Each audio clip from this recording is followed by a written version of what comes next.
Salut les amis, aujourd'hui nous parlons de la tokenisation des actifs, car j'ai le sentiment que ce secteur est actuellement complètement sous-estimé.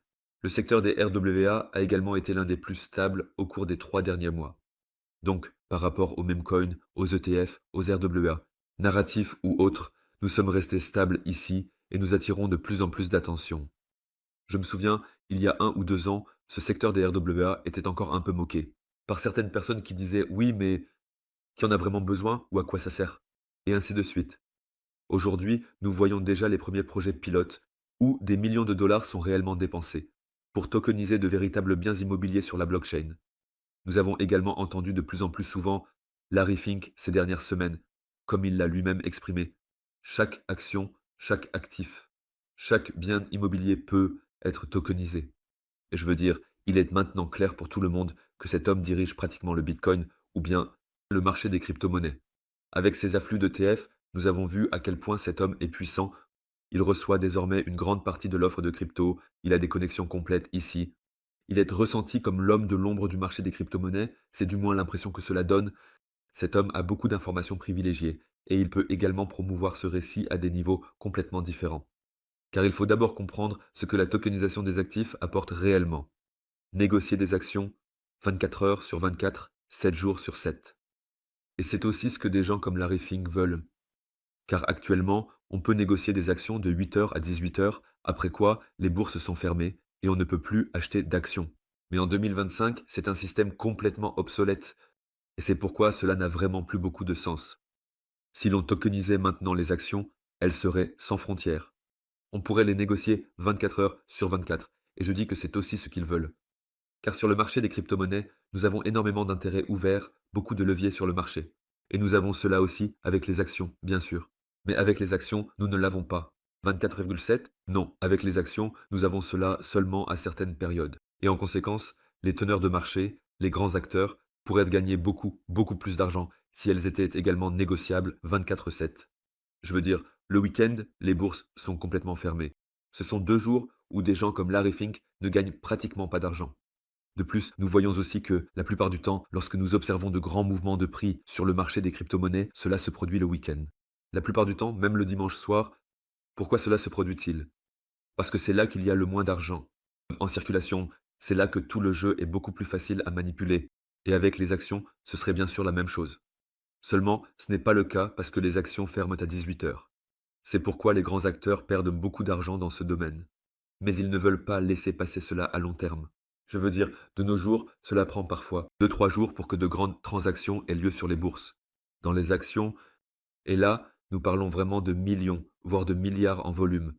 Cet argent pourrait à l'avenir être investi beaucoup plus rapidement dans des actions tokenisées. Cela entraînera plus d'actions sur les prix, plus de volatilité. Cela seul renforcera bien sûr le volume et injectera encore plus d'argent dans les actifs. Et ainsi, les grands acteurs du marché pourront gagner encore beaucoup plus d'argent.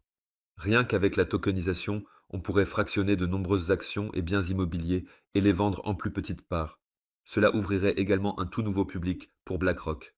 Ainsi, même les petits investisseurs peuvent investir dans de grands actifs, mais de manière fractionnée. Comme je l'ai dit, on remarque à de nombreux égards que l'intérêt réside définitivement chez les grands, car ils peuvent ainsi gagner beaucoup plus de capital. Il y a déjà plus de 2 milliards de dollars qui sont échangés 24 heures sur 24, 7 jours sur 7. Tout cela sur la blockchain. Nous voyons que BlackRock est également complètement leader dans ce domaine.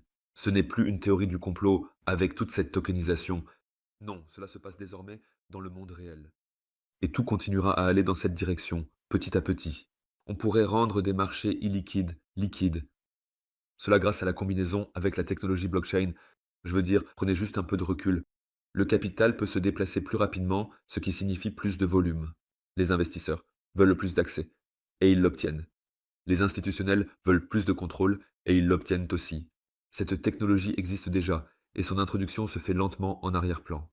Et ici, juste pour comparer à quel point ce secteur RWA peut être grand, combien de capital pourrait nous être bénéfique ici, voici le Bitcoin, qui en comparaison n'est vraiment rien. Nous pourrions tokeniser l'or. On peut tokeniser des œuvres d'art, des actions, de l'argent, des obligations d'État ou de l'immobilier. Et vous voyez, tout est immensément plus grand que le marché des crypto-monnaies. Et bien sûr, si nous tokenisons maintenant l'immobilier, 300 trillions de dollars ne vont pas affluer sur le marché des crypto-monnaies. Mais même si nous ne tokenisions que 20 trillions de dollars, cela injecterait tellement d'argent dans nos marchés que vous ne pouvez même pas l'imaginer. C'est justement sur cela que l'on spécule ici, et c'est bien sûr un processus de longue haleine. Ce n'est pas un processus qui se déroule en quelques mois, mais en arrière-plan, les bases sont actuellement posées. Les personnes qui contrôlent le jeu ici en parlent désormais publiquement, n'ont plus aucun problème avec cela, car elles sont déjà en place. Et parce qu'elles savent très bien que cela va dans cette direction et que ce n'est plus du tout stoppable. Le secteur que nous débloquons ici est immense. Et nous avons besoin pour un narratif crypto d'un secteur qui puisse injecter du capital frais et nouveau dans les marchés. Et je pense que le secteur RWA est parmi les mieux adaptés à cela. Avec le secteur de l'IA, je pense que ce sont les secteurs leaders à l'avenir. Ce sont deux secteurs qui peuvent injecter énormément d'argent dans les marchés.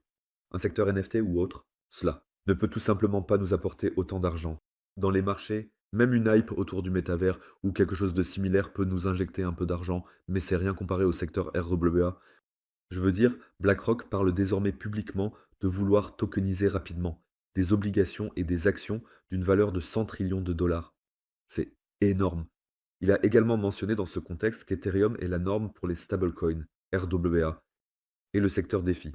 Si nous parvenons à tokeniser de telles choses sur la blockchain, croyez-moi, alors nous pourrions voir des cours complètement différents pour Ethereum.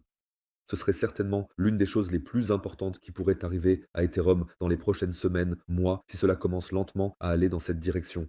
Nous voyons également que la demande pour les stablecoins devient de plus en plus grande et que les stablecoins sont également tokenisés et qu'ils doivent aussi être échangés. Et si l'on suit cela de manière on-chain, on voit simplement comment les stablecoins se développent de manière incroyable. Nous avons de plus en plus de stablecoins sur le marché. Il y a maintenant tellement de capital investi là-dedans, on ne peut pas se l'imaginer. Et je pense qu'on voit chaque jour à nouveau à quel point la tokenisation pourrait être importante. Par exemple, nous avons actuellement ce conflit commercial avec les États-Unis. Nous voulons maintenant récupérer notre or, car nous avons plus de 1200 tonnes d'or aux États-Unis. Cet or est là depuis des décennies et nous n'y avons pas accès. Nous ne savons même pas si cet or est présent. C'est encore bien pire. Si cet or avait été tokenisé, traité via la blockchain, ou simplement tokenisé via la blockchain et ensuite mis à disposition des États-Unis, on pourrait complètement suivre ce que les États-Unis font avec l'or.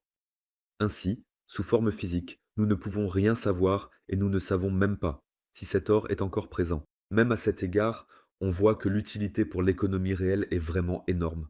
Je voulais maintenant parler brièvement de la corrélation, car le marché des crypto-monnaies commence lentement à se détacher des marchés traditionnels. Le S&P 500 baisse. Et pour le Bitcoin, nous nous maintenons beaucoup plus stables. Normalement, c'est ainsi que nous voyons le Bitcoin baisser en dollars. Nous voyons cependant que le dollar perd de sa force, l'or perd fortement de sa force, le Dow Jones, donc les marchés boursiers perdent beaucoup de force et le Bitcoin gagne même un peu de force, pas beaucoup. Mais si on regarde cela, nous avons vu ces derniers jours que 3,2 trillions de dollars ont quitté le marché boursier. 3,25 trillions de dollars. Même le marché des crypto-monnaies en entier n'est pas aussi grand. Cela s'est écoulé du marché boursier seulement ces derniers jours. Absolument fou, tandis que nous avons vu de légères augmentations sur le marché des crypto-monnaies.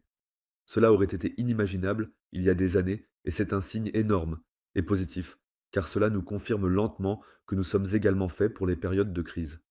C'est exactement ce que Satoshi Nakamoto voulait accomplir à l'époque, et cela commence lentement à se réaliser. Ici, cela dépend bien sûr. Comment cela va-t-il continuer maintenant? Mais fondamentalement, c'est déjà une bonne chose. Nous voyons de plus en plus d'acceptation, une très très belle évolution. À ce stade, j'espère que cette vidéo vous a plu. Cela a demandé beaucoup de travail. C'est pourquoi j'apprécierais un like et un commentaire.